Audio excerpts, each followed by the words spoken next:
Hello everyone and welcome to Aries All Over the Place. I am Erica, also known as Ari. I'm here to give my review and my opinion on the latest episode of Married at First Sight, Season 11, Episode 14. I really enjoyed this episode, so we're going to get right into it. I've got my notes here, so let's go. First, I'm going to start with Brett and Olivia. I thought that it was really sweet of Amani to come over and help Olivia pack up the apartment, seeing as though Brett has left. I chuckled at her saying, I don't even have salt, because Brett took everything with him when he left, including the food and everything out of the pantry. And I guess he took seasonings too. I don't really have a lot to say about them, obviously, because of their breakup, but it was interesting that she said that he was texting her and that he texted to give her permission to date. Like, it's okay if you want to go out and date, as if she needed his permission. Thanks, but no thanks. We don't need your approval. But I thought that was really interesting, which made me think to myself, I wonder if he regrets his decision of handling it the way that he did. And because he's a terrible communicator and he doesn't know how to tell the truth about how he feels, he would just say something like that in replace of saying, I'm sorry. And also the previews for next week where her friend asked her, would you go back to Brett if he wanted to try again? And she kind of said she would listen. And then him with his friend, and he still gave a sarcastic remark. But it made me feel even more that maybe he regrets handling things the way that he did and that he might come crawling back to Olivia. So we'll see with that. But that's all I've got for them too until next week. But let's go ahead and move right along. All right, so next on my list, I have Amani and Woody. I really love them still. They're so cute together. Amani is like the substitute doctor with them being quarantined. She's always trying to get to the bottom of all the other couples' issues and tell me about yourself. Tell me how you're feeling and what about you? I think it's really funny how she does that. That's just her personality, and I just think she's a really sweet person. I did love how Woody was keeping it 100 with everybody. Like, look, I'm telling y'all now, if me and Amani were where most of y'all are right now in your relationship, it would be a hell no for me on decision day. Nope, I completely agree with Woody. It's just not okay that they are still where they are at this point. When they were laying in bed, Amani brought up Karen and Miles and how she was happy that they got more time to spend with one another because of quarantine and got more time to get to know each other. So with that being said, let's go ahead and jump straight to Karen and Miles. Okay, so Karen didn't irritate me as much this episode as she did last week and most of the others. I think I've just gotten used to her ways and how she is, so I don't really expect much from her. So going back to what Amani stated, Pastor Cal and Bennett also brought up good points. They had a whole extra 6 weeks to spend with one another due to the pandemic. Bennett mentioned at the table how lucky they all are because out of the history of Married at First Sight, these couples got to spend more time with one another than any other couples in the history of the show. Miles mentioned that she's still very distant, won't hold his hand, won't kiss him, won't tell him he looks nice.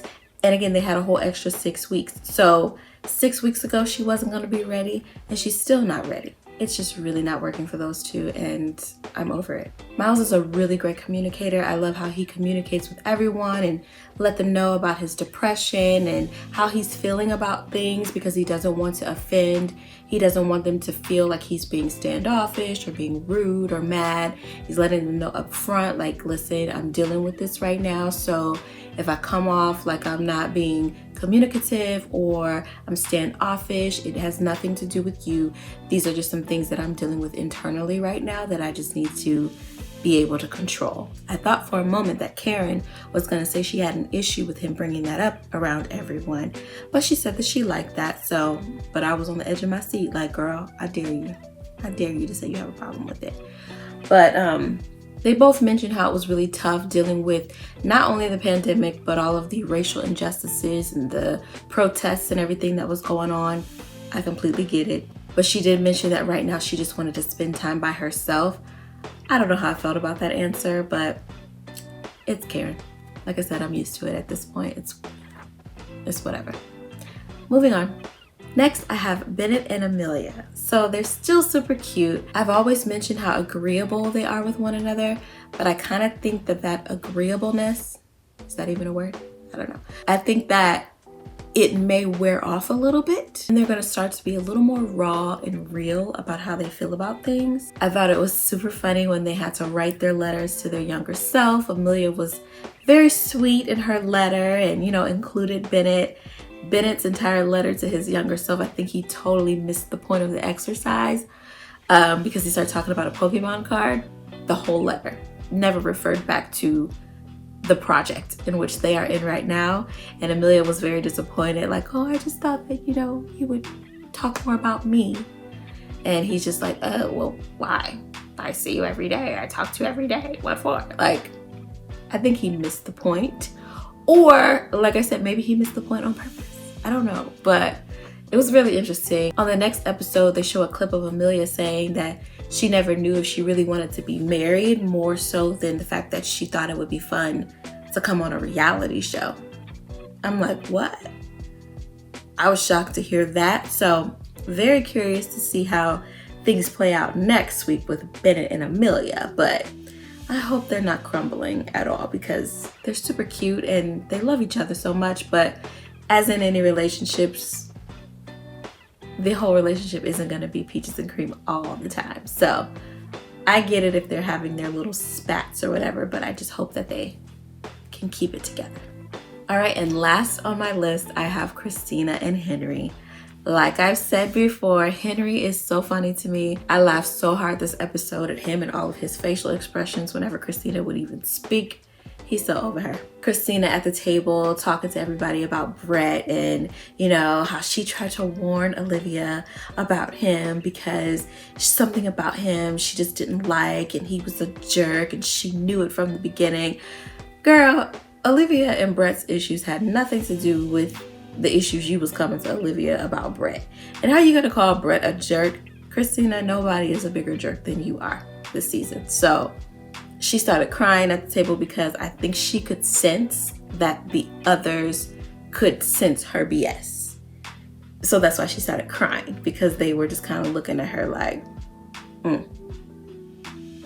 okay. The tears flow when she's caught. When she knows that she's full of crap, she starts to cry. That's just what she does. And I know it's all editing, but the way they kept taking the camera to Henry's face anytime Christina would say something, he would kind of, or laugh, or in Woody's face anytime she would say something.